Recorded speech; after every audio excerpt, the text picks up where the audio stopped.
हेल' रायजोफोर, आसा खालामो नोंथांमोनहा बयबो मोजाङै दङ।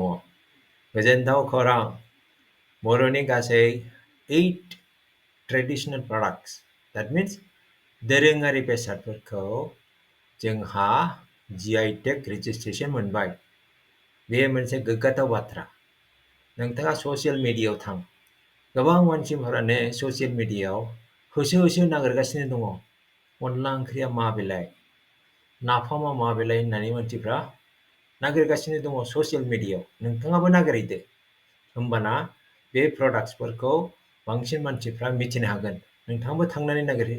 फेसबुकआव थांदो, टुइटाराव थांदो, इन्स्टाग्रामाव थांदो, नागिरहैदो।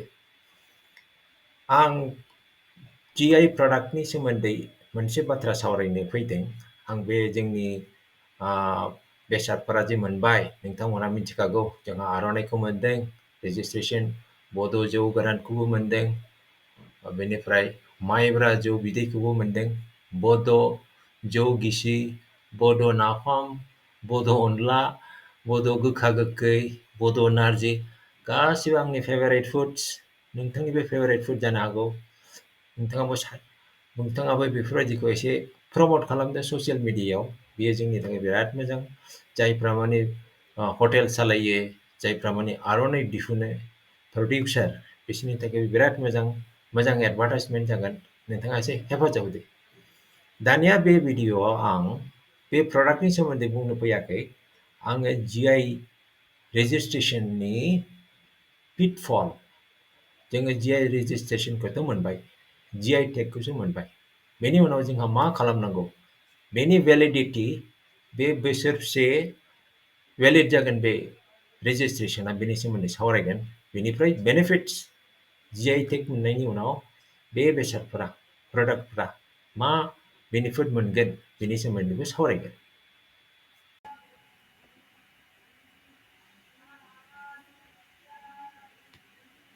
जोंहाथ' टेग रेजिस्टार जाबाय। दानिया मोनसे बाथ्राखौ जोङो मिथिनाया मोजां, आं सानो आरो। बे टेगनि भेलिडिटिया only 10 years. 10 years. 10 बोसोरनि उनाव बे टेग रेजिस्ट्रेशना भेलिड जानाय नङा। रेजिस्ट्रेशना जोबगोन आरो गोमोरलांफिनगोन। ओंखायनो आफ्टार 10 years बेखौ आरो रिनिउवेल खालामफिननांगौ। 10 बोसोरनि उनाव ओमफ्राय रिनिउवेल खालामफिननांगौ बे टेगनि थाखाय, रेजिस्ट्रेशन खालामफिननांगौ। बेखौनो आं बुंनो सानदों। बे मोनसे इम्परटेन्ट पइन्ट। रायजोफ्रा बयबो मिथिबायनांगौ बेखौ। बेनिफ्राय जों जे प्रडाक्टनि क्वालिटिफोरखौबो जोङो मेनटेन खालामनांगोन। जोङो दस्रा रोखोमनि गाज्रि प्रडाक्ट बानायनो मोननाय नङा। क्वालिटिखौ मेनटेन खालामनांगौ। राइट। जिअग्राफिकल इन्डिकेशन माने दिन्थिनाय। It is an indication. बेयो मोनसे दिन्थिनाय आरो, माने आर'नाइखौ बबे जायगायाव बानायनाय जायो, अरिजिनेलि बबेहाय मोनो, बेनि इन्डिकेशन। दा बड'लेण्डआव मोनो, आसामाव मोनो, आसामनि बे जायगायाव मोनो, बेनो जिअग्राफिकल इन्डिकेशन।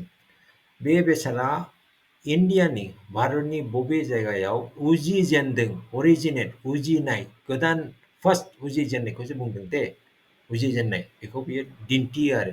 बेनो जाबाय जिअग्राफिकल इन्डिकेशन्स। GI टेगनि बेनिफिट्सआनो जाहैबाय number 1, legal protection in India. Number 2, बे बेसादफोरखौ गुबुन हादराव फाननो थाखायबो लिगेल प्रटेक्शन मोनगोन। नम्बर 3, जायफोरा बे बेसादखौ बानायगोन बिथांमोननि इक'नमियाबो ग्रथ जागोन होननानै बुंनाय जादों। दिनैनि भिडिअ'खौ बावनो फोजोबनाय जाबाय। अन्नानै कमेन्ट सेक्सनाव लिरनानै हरदो। गोजोन्थों।